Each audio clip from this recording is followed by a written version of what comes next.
Yo, what's up, everybody?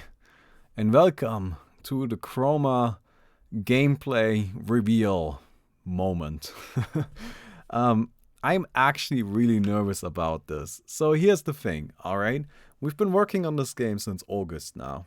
And I I really put my heart and soul into this, right? And everybody on my team is putting everything they got into it. And I really love everybody we got on the team. They're all fantastic. And so far, I have mostly had you guys judge the work of everybody else because I wasn't willing to reveal the gameplay. But the gameplay is my work. So today, my judgment has come. What we're going to do today is I am going to go into Chroma and we're going to build a deck and then play against another player, gonna be Chais, via Steam. Now, it's kind of something I should mention here. It's not really relevant that we are specifically playing against Chives, even though Chives is part of our development team. We could play against anybody. In fact, I have already played against a bunch of people from all over the world. Played against Davis, who's in Australia, right? So like the game does fully work just via Steam. It's very easy to play against another player. But I really hope you guys like it. All right. And one thing I just do want to say from the very beginning is that this game is meant to be a traditional card game. Of course, I made some changes, but it is still not gonna reinvent the whole genre. That's not the point. Also, not everything works yet. I will point the things out that don't work. But please just kind of keep an open mind. And like if something doesn't work properly, just keep in mind that this is literally mid-development, right? Like it's just we're working on it. Okay? Cool. So let's do it. Welcome to Chroma, Volume and Blight. We're going to go and build a deck. Here's our deck builder. Right, let me actually make the music a little louder. Right, so here's our deck builder. Let me go ahead and explain the core principle that you need to understand. Hey, thank you, Joker33. Thank you very much. Let me go ahead and explain one of the core principles you have to understand about the game. That is one of the first immediate changes to the general formula that is very important for you to know. Okay? There are heroes in the game. Now, every hero has three different aspects. First, they have a hero power. They have a passive, and they have a mana pool. And the mana pool is really the important thing. Now, as per the hero power and the passives, most of those just aren't in the game yet. We haven't gotten around to that. They're coming. They're literally the next step. But I didn't want to delay the video anymore. So that's all coming. But that's what you need to know. There's hero powers and there's passives. But for our purposes here,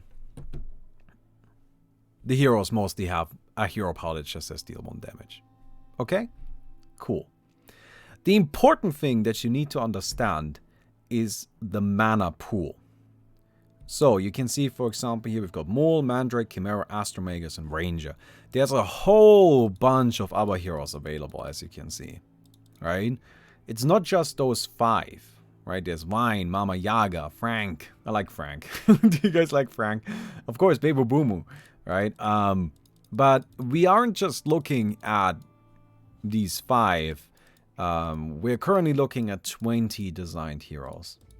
Now, we're not going to do Bebo Boomo because Bebo Boomo is a bit more of an advanced hero. What we're going to start with is something a bit simpler. Let's go ahead and just start with Chimera.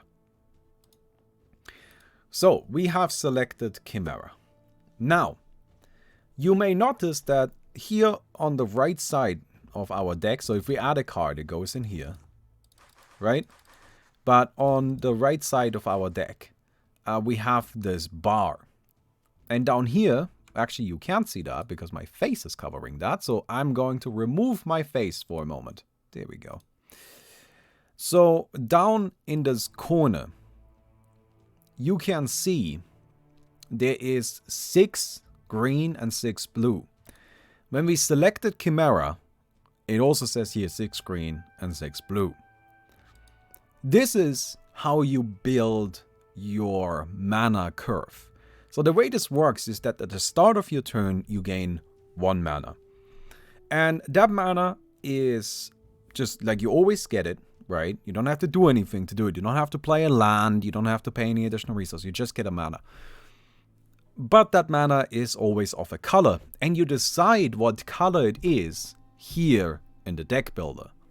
So how does this work? Well, let's say I want to play the Fencing Master in my deck. Alright? So something I should also mention, by the way, is none of the names for any of the cards are final. They're just not. These are all placeholder names. Right? With very few exceptions. But most of them are placeholder names. So this card is actually called the Egotist in the final version. But let's say we have the Fencing Master here. The Fencing Master, as you can see at the top, costs 1 green mana. So, now I want, ideally, to have my first mana in my mana pool to be green. By making it green, I can now play the Fencing Master on turn 1.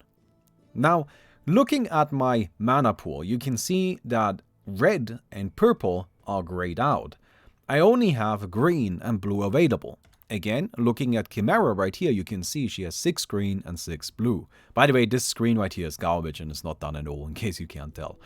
I just felt like I should maybe mention that. But she has 6 green and 6 blue. So that means I can add up to 6 green mana into her mana pool, but no more. That's just all she has. I can then go ahead and add in 4 more blue. I need to have 10. Right? I need to have 10. So, for example, I can remove like 2 more here and just put them in there. And you can distribute this however you like. You don't need to do 6 at once, right? So if, for example, I want to do kind of something like this, that's all up to you. The important description, the important distinction here is that the important thing to keep in mind, the important thing to remember is that you only have 6 of each available with this particular hero. If I were to select a different hero, for example, Mandrake, right? Mandrake has 7 green and 5 blue available, right? So you can see with Mandrake, I can go all the way up to 7. But similarly with Mandrake, I cannot place 6 blue. And if I take an entirely different hero, right? For example, if I were to take right here, Ryla, right? Ryla doesn't have access to green or blue at all. So with her, you can only place purple and red, but only 2 red. She's mostly purple. Alright? So that's kind of the basic idea here. This is how you determine what cards you play in the deck. There is no other restriction on what cards you can put into the deck. So, for example, I can say, even looking at this, I only have purple and red mana, right? So there's actually no way for me to play the Fencing Master. I just can't play this card. Sorry. I just cannot play it, right? That doesn't stop me from putting it into the deck. You are free to put the Fencing Master into your deck if you want, even though you can't play it. You're free to put this card into your deck, even though it uses a blue mana, even though you don't have any blue mana. Now, that may sound like a bad idea, but there are actually ways to abuse this. Like, I guess abusing is maybe like a rough way of putting it, but specifically, there are some purple cards that I'm not sure if they're in the game yet. No, I don't think they are. But there are some purple cards that allow you to interact with the graveyard, right? So, for example, you could say, all right, you know what? I'm going to just put like a big green creature into my deck with the whole intent being I want to put it into the graveyard to then resurrect it. That way I don't have to pay its mana cost.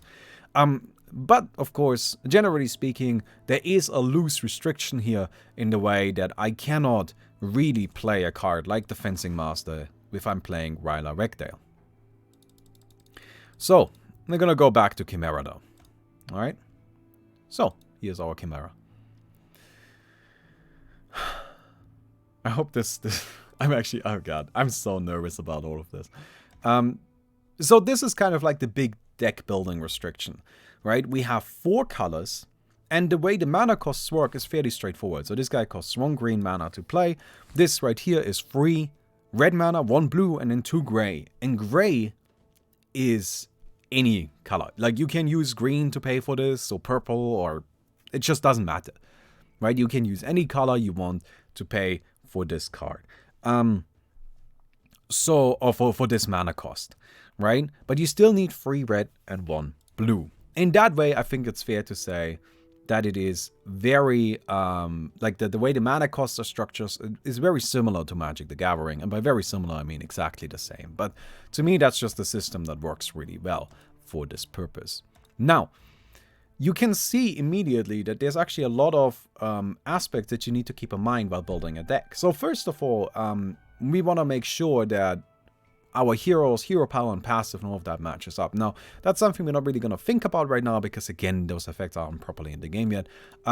But we do want to make sure that our mana curve makes sense. So what we're going to go ahead and do is we're going to go ahead and just filter for Insight and Ambition, which are green and blue.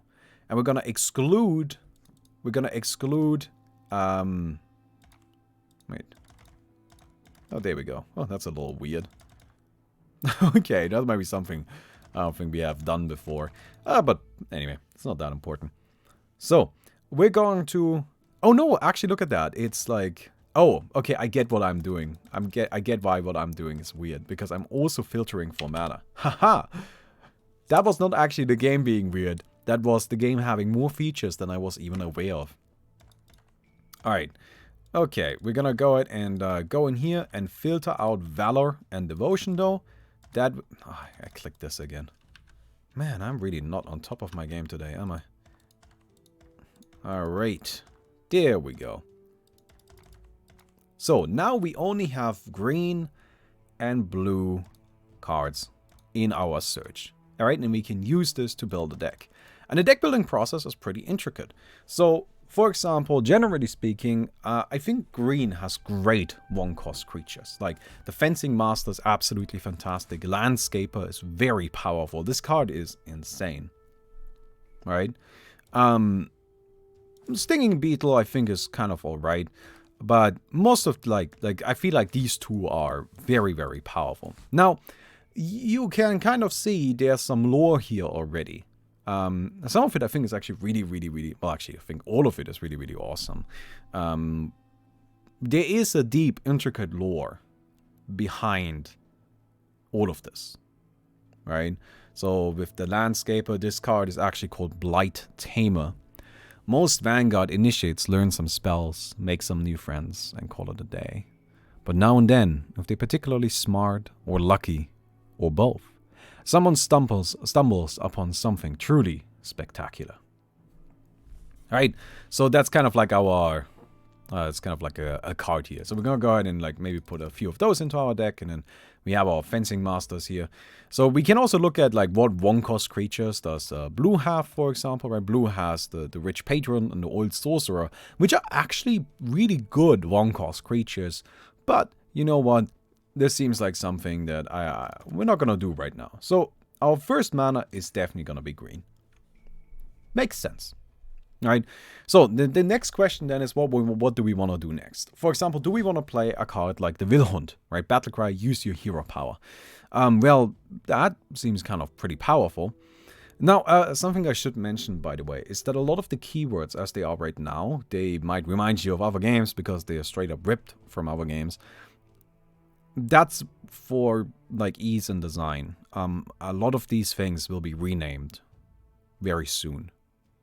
Right, so like Battlecry is actually gonna get a rebrand, but that's also because Battlecry in this game works slightly different from Battlecry in Hearthstone. But yeah, so Good Shot right here is a card that says active 3 and deal 3 damage. So this card has an active effect that I can use every turn. So Awakening and felt the vicious new pang of indignation. Fortunately, humans had given it a cannon, which I think is very funny. So anyway, we can kind of like go through here and build a deck. So we're just going to kind of do this very loosely, but just kind of like to move along here. So let's go ahead and put the good shot in. Right, and then I might be like, okay, well, let's kind of think about, since I'm playing green and blue, what blue cards do I want to play? So something that makes sense to me is, for example, the spellbook. Right, this is something that just lets me draw. So I might want to say, okay, well, for the spellbook, we need 1 blue mana by turn 3. So I'm going to go and put the spellbook in. And then I might also say, you know what, I actually kind of like the idea of playing Enforce Order. Enforce Order is a 2 mana spell that uses blue. Right, so I might just go ahead and go like that. Cool. Because I want to play this on turn 2, ideally. Now I have 2 blue mana in my pool early on, so I might even think about, like, well, what else can I really make fit? For example, Griffin Archer, right here, is a 3 mana creature that I can play with a curve like this. Okay, that's cool, that makes sense. Let me go ahead and put that in. And then I can kind of start looking a little bit more. Alright, maybe we can play something like the Living Spark. Right, this is a 6 mana creature. We need to have 2 green by then. So if I want to play the Living Spark on turn 6, I can't really go like this. I gotta make sure that at least one of these is green as well. Right, so I'm gonna go ahead and put this in. Well, Assassinate right here is fantastic. And if you look at our curve, it actually already makes sense. It already fits. And so you can kind of see how the process of building a deck goes. If now, for example, we look at this right here, we look at Deconstruct, which is a nice spell. 3 mana, deals just some good damage. Well, this right here doesn't actually really line up that well with our current curve, right? Because, well, 4 and 4, we kind of need 3 green mana. So I might just say, okay, well, actually, what I can do is I can remove this, put in the green, and then put in Deconstruct.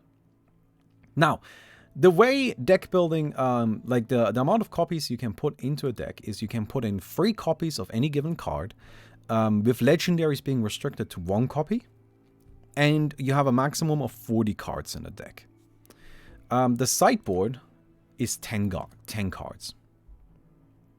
So yeah, you kind of like go through it to build a deck like this, right? Like I might even say, okay, Relentless Myrmidon, that's a 4 mana, okay, for 3 green.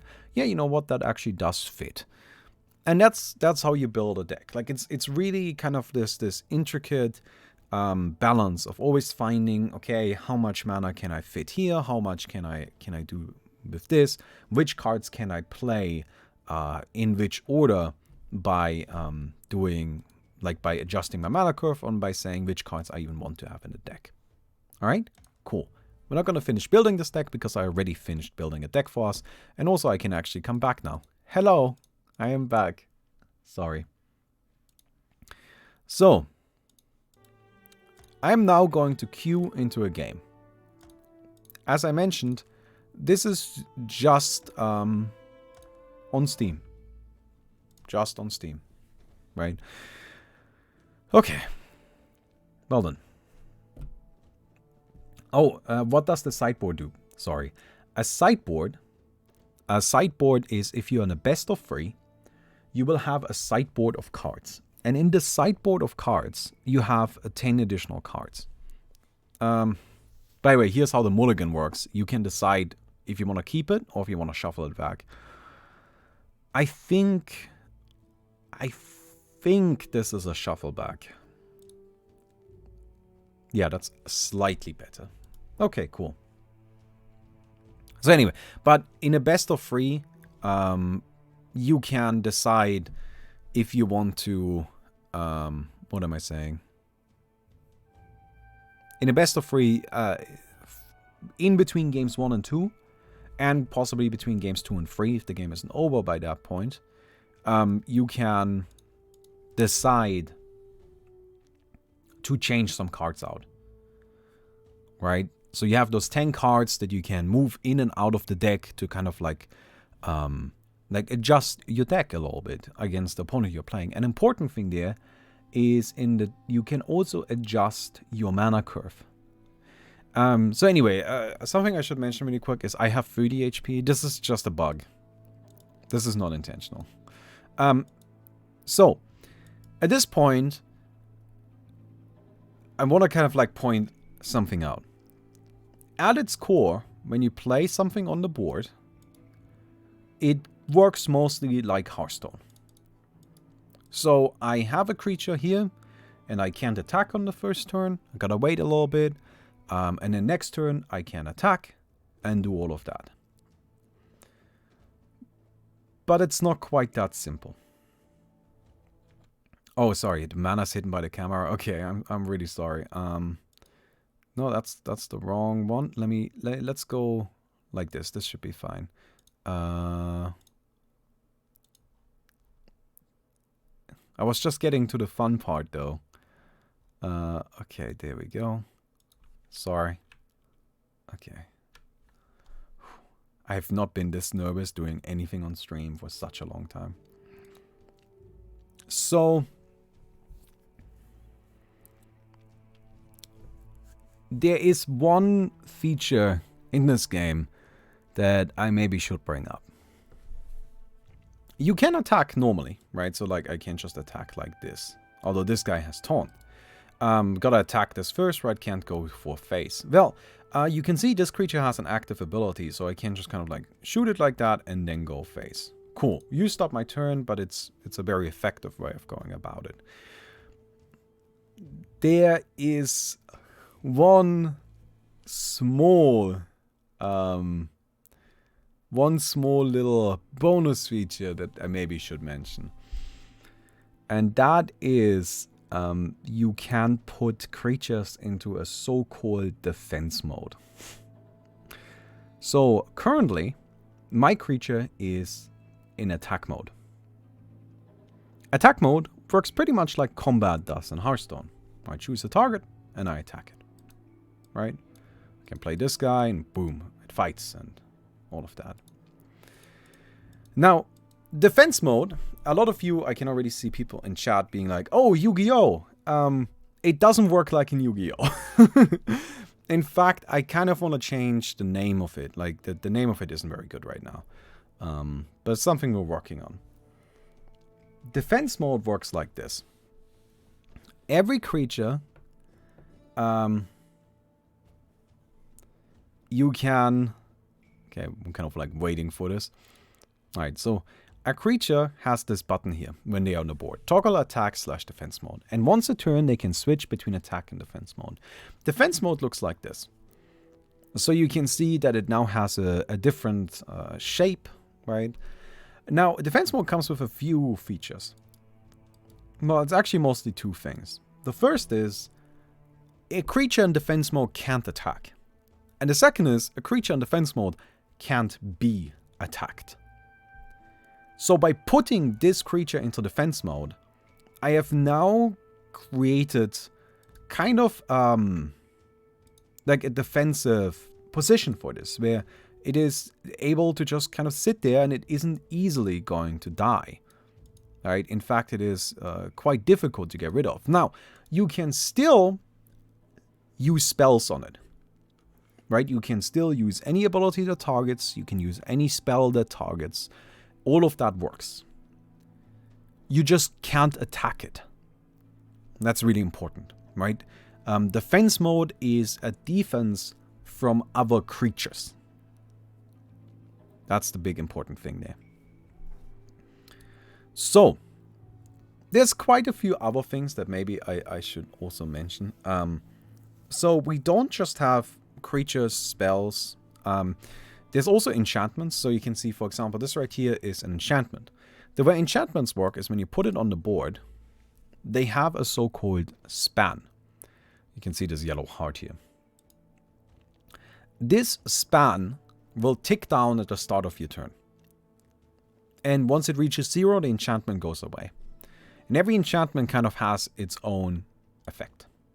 Right? Now, somebody already asked, can the effects of cards in defense mode be activated? Yes. So this guy that I've been using to just shoot, I can continue shooting with. Cards in defense mode are fully able to do everything they can do otherwise, except for attacking. Now, when a creature comes out of defense mode and goes into attack mode, it can't immediately attack. Oh, there goes my board. Alright, we just got hit by Blight infestation is what it's called.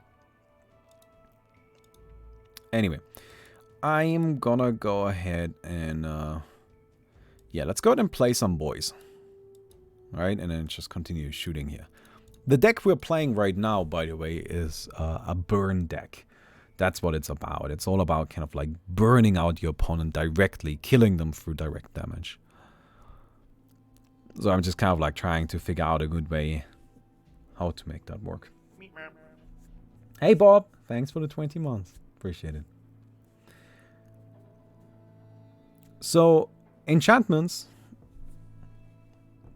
Oh, Forsaken Armor. Continuing to tank up with the armor.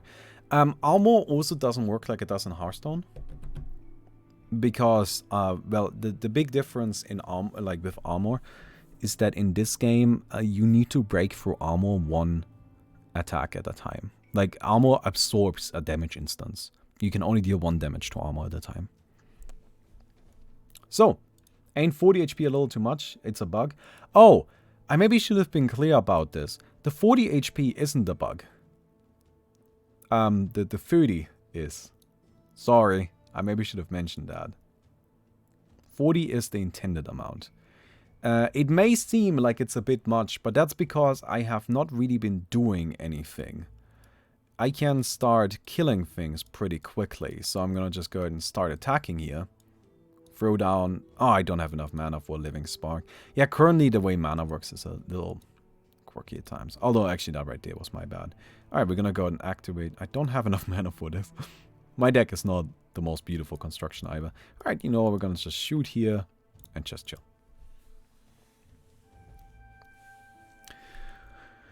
So...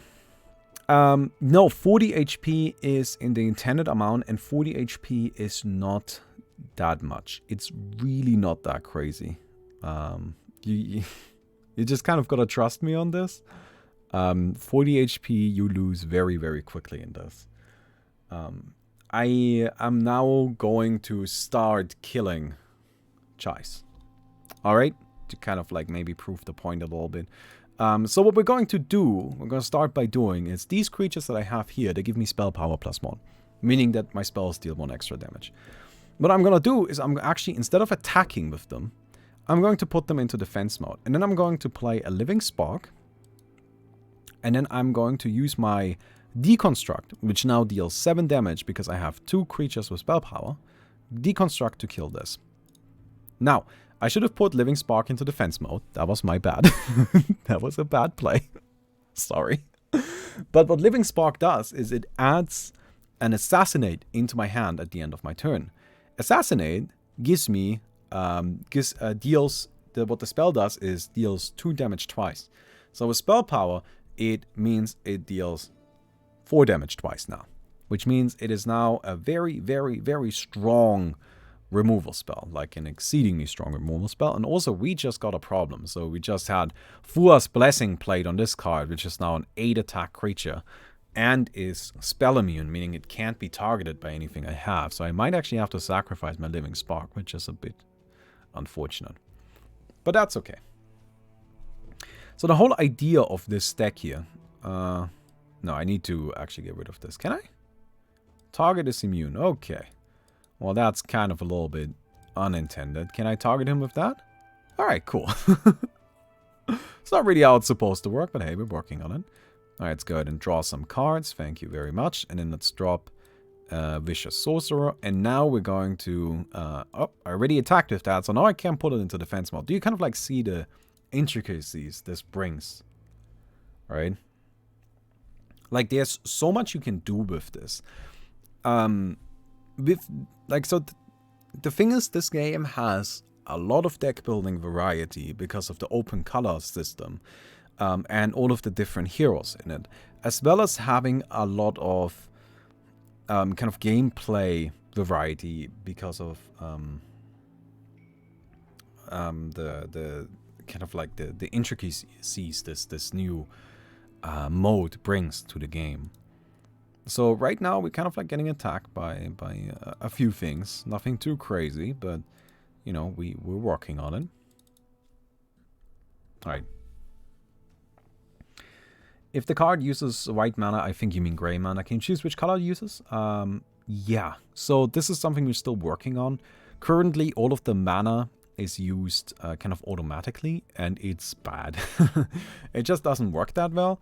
So, like, one of the things that we definitely need to improve upon is we need to introduce a way to manage the mana directly, so that players can kind of like do things the way they want to. Anyway, so you can see I now have a board with 4 creatures just sitting in defense mode, and they are all just kind of, yeah, they're just sitting in defense mode, setting up, right? Just kind of getting ready for it. Although, right now, I don't know if I can actually win this. This is not looking that good for me. Oh, man. Okay, we have... So this is nice. We have the Blight Tamer here. This is another little creature. By the way, the artwork, it's not properly framed right now. Again, this is all still very, very much work in progress. I hope you understand. We're gonna go ahead and do this. And then I think I'm gonna go ahead and play this. And it took a while, but I believe we have board control. I think we do. I think we do. Is it possible to construct a deck with a 1-turn kill potential? Absolutely. I'm really hoping, like, I'm really putting effort into designing the cards in a way that will hopefully allow for all sorts of different playstyles. I think that's really, really important. That's kind of what I want. Right? I want to enable players to play in whatever ways they think is the most fun. Alright, we're gonna go ahead and start by playing an Assassinate and shoot this. And gonna go ahead and play another Living Spark. And then also gonna play another one of these. And then we put everything into defense mode. So this is just kind of this deck, right? Like, this is not always the best strategy.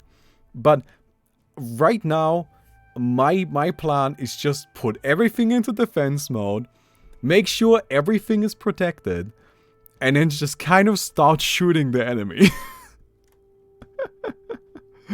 That is the strategy at this point.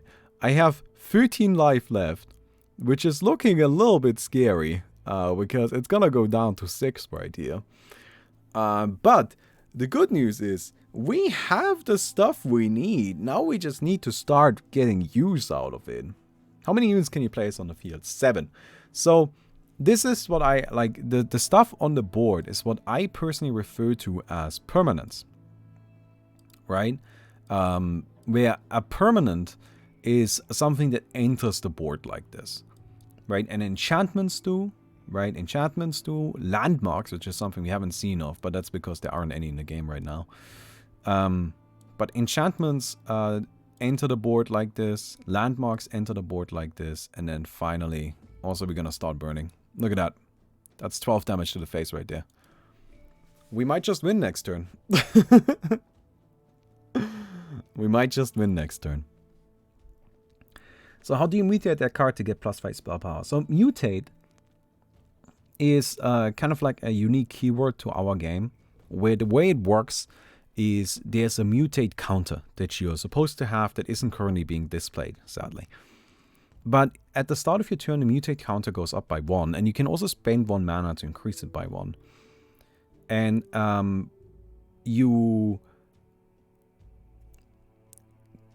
once you reach the mutate counter that is described on this card, so in Landscaper's case, right, you can see that it says mutate 30. So it needs the 30, it needs the counter to be 30. And then the old card text is replaced with the new card text, and the new card text being the text that is kind of described after the mutation. Okay. So, we currently have the major issue of dying. But I think we're okay. I'm gonna keep this. I think what we're doing is we are using Spark. Which is not really, there we go.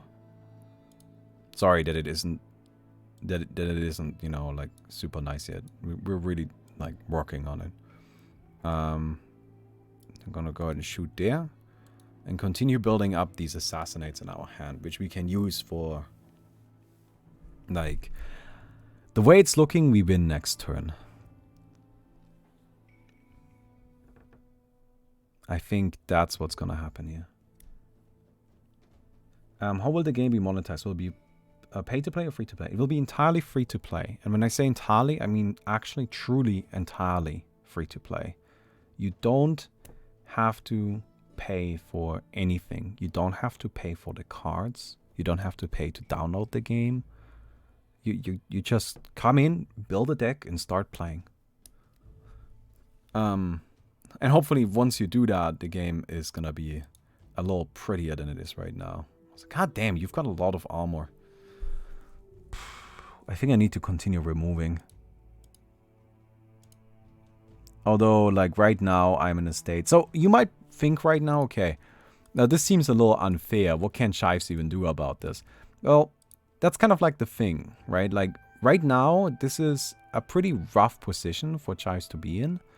But that's, his deck didn't really, like, doesn't seem to have enough removal to deal with my board. If you look at my board, there's actually really, like, you can just kill it. Like, that's the thing, right? Like, if you just play a removal spell, you can just kill the shit I have on the board. It's not that difficult. And that's just kind of something that may seem like, okay, right now this seems really overpowered and you're just kind of like bullying the poor muse right here. But it's really something where if you have, like once you kind of start getting, also Chives is dead now, right? Like you gotta keep in mind that Chives kind of just let me do what I wanted to do for quite a while here. And also Chives didn't really have a lot of time to build a deck. I told him like half an hour ago I needed him to play with me. And that is a kill. Look at that. We won with 6 HP remaining. Feels good. And we're back. And we're back. So yeah, that's the game, I guess. I hope this still has you excited. Right? I hope you're still looking forward to it. It's actually really, really, really interesting to play. Like, I mean, like, of course I would say that, but like, it genuinely is. Like, the deck building process is fascinating. Like if I put this in here, just the way I have to adjust the mana curve, right? And then I gotta look, okay, well, I want Insight and Valor. I don't want these two. Right? And then I just kind of like work my way through. I'm like, okay, well, do I want to start with red or do I want to start with blue? Right? And then you have to keep in mind that maybe in my sideboard I put this in, so in between games I decide, okay, you know what, I'm going to get rid of this and put this in right here.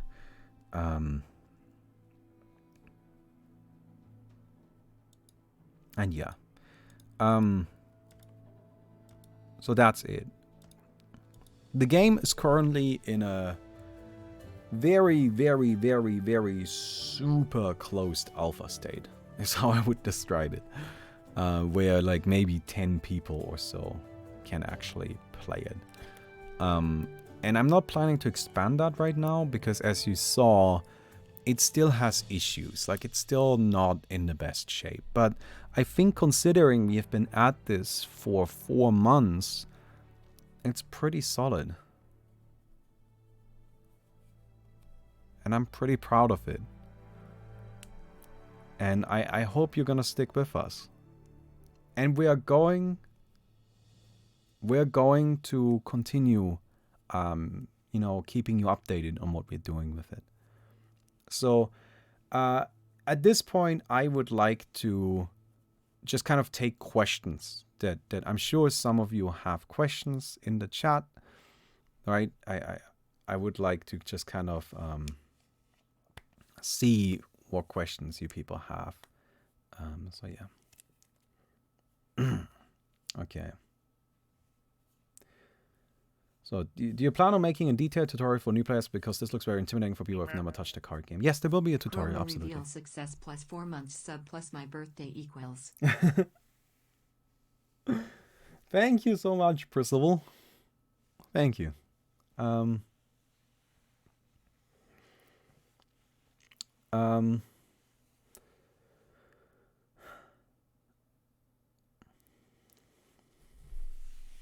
So yeah. Will the creatures be 3D? No, like the general, like the way the board works is how it's gonna stay. Like we're just gonna actually add effects and sound effects and all of that stuff, which it doesn't have any right now. Also, a big thing we need to adjust on the board right now, just to kind of like pull this up really quick in single player.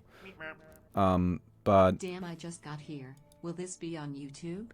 I want to know. Hey, how Lex P. Yes, it will be on YouTube. Yeah. But so like for example, you know, like we need to highlight which cards you can play in hand. For example, if you pull something on the board, you might be able to see it says 99 mana up there instead of its actual mana cost, which is kind of a little bit silly. And also, if you pay very close attention, there's a bug we haven't figured out why that is, but some of the card text, instead of being on the card, is reflected as a shadow below the card. Which is really quite weird. Not really sure why it does that, but yeah. But yeah. But so the board, it needs a lot of work still, but we are on it. And hopefully by the next time we do an update video at the end of this month, it will already look quite a bit different. Hey Jelly Toast. Looks great. Very excited to play. Love Mana Systems defense mode. Will there be any animated / holo etc. cards that are free or unlockable or only microtransaction? So the way I'm kind of planning to allow people that don't want to spend any money to unlock like kind of like fancy cards is gonna be mostly through just kind of like tournament play, right? But yeah, there will definitely be ways to get some. Although most of the cosmetics will be through microtransactions. The angle of the camera matches seems strange to me. Do you plan on changing it? Actually, this is something that I spent a lot of time with my 3D artist on talking about yesterday. The camera we don't think is the problem. The problem is the camera lens. And the camera lens is something we are still very much working on, and we're going to make adjustments to. And we're gonna go and just attack you. Also, yeah, time kind of freaks out in single player. Don't worry about it. This is only in single player. It works fine in multiplayer. Alright, go ahead and draw a card. Do that. By the way, that was not, in case you're wondering, like, was that a bug? No, this guy kills anything he attacks. It's got Death Touch. So, yeah. So all the cards will have some hint about the lore in its description, just like Dark Souls did with its items. So yeah, like every single card in the game is going to be like relevant to the lore. So right here, for example, is Iganash Strakes, where the lore here is, to you I have gifted the sword eye. The eye sees the world in all its shapes. The sword cuts the useless shapes away. Iganash the Conqueror. Right, so this kind of tells you a little bit about the world, right? And the idea is that hopefully by going through the cards, you can learn a lot about the world. You know, and I personally think that having this kind of flavor text, it really adds a lot, right? Like it shows us kind of more and more right here about like what's actually going on with the cards and what there is to know. Like magic, like water through the wheel, passes by its heart. It opens its eyes, gathers its form, and charges into battle again and again and again. So yeah.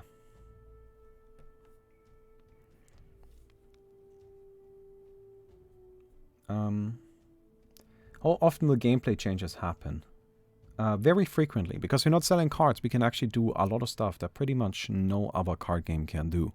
We can release cards outside of expansion cycles.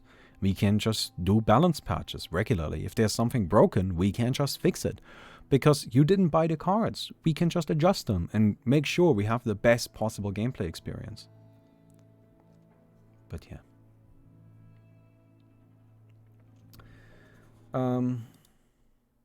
Somebody asked, with 40 starting life, do you think aggressive minions on burn needs to be opportune to kill your opponent? 40 life seems like a lot. Just trust me on this. 40 life is, you will actually feel like it's too little. 40 life, as you play this game, you will very quickly come to the conclusion that you wish you had 50. It is not too much. Keep in mind that currently the entire game is a lot weaker than it's supposed to be because the heroes aren't working properly yet. All of the heroes are supposed to be quite powerful. So, for example, this guy right here, like, makes your creatures deal more damage. Like, so aggro decks are absolutely possible. Like, let me just maybe pull up, here. This is kind of like a quick little red-blue deck. Which is nothing too crazy, right? Just some... I think I shuffled this. Oh my god, this is like the worst possible draw. Okay, well, we got scammed. Big oof. Big oof. Alright. Shoot for one.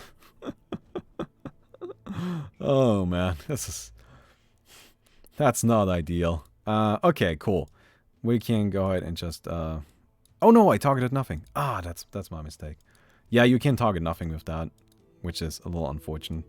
Alright, I kind of wanted to show you that you can be quite aggro, and then I didn't draw aggro, which is a bit unfortunate, but I guess that happens.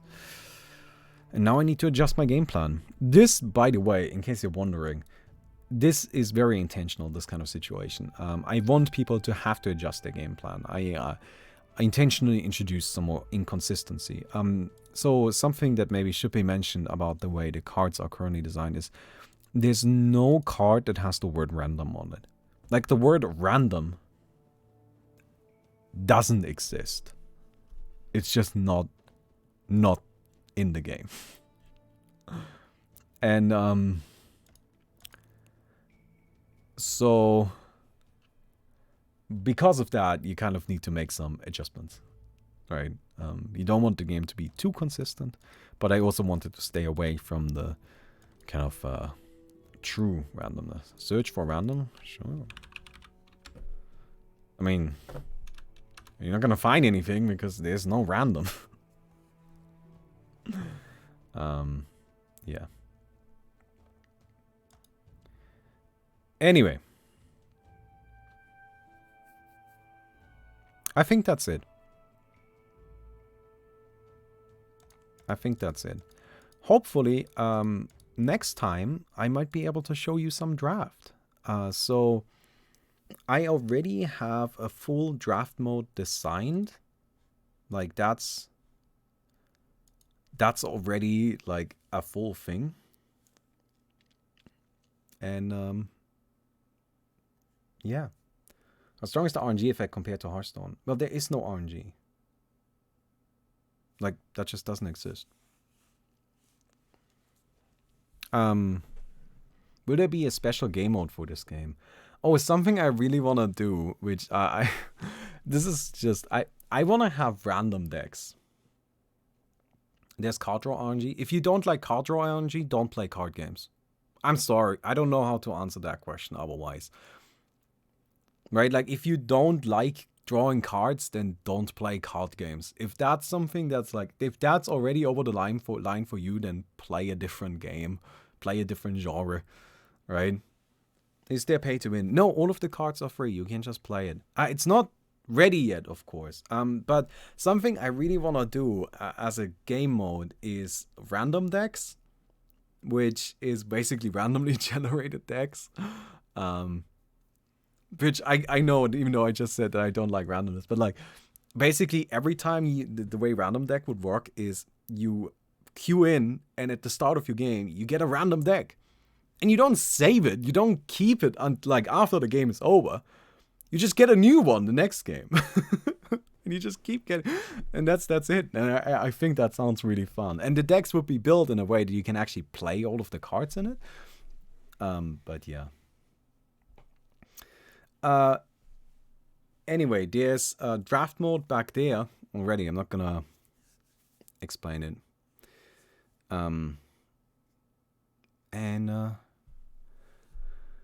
Yeah, I guess we're gonna leave it at that. So, if this has enticed you in Chroma, then please keep your eyes open. We're going to go live with our social media stuff probably at the start of next year. So in a few weeks. And stick around. And also, if you're interested in participating in the project, helping with fundraising, or maybe financing the game yourself, and by financing I mean investing into it, I'm happy to talk to you. Send me an email at balmy@thinkingbottle.com, and yeah. Alright, I'll see you guys around. Goodbye.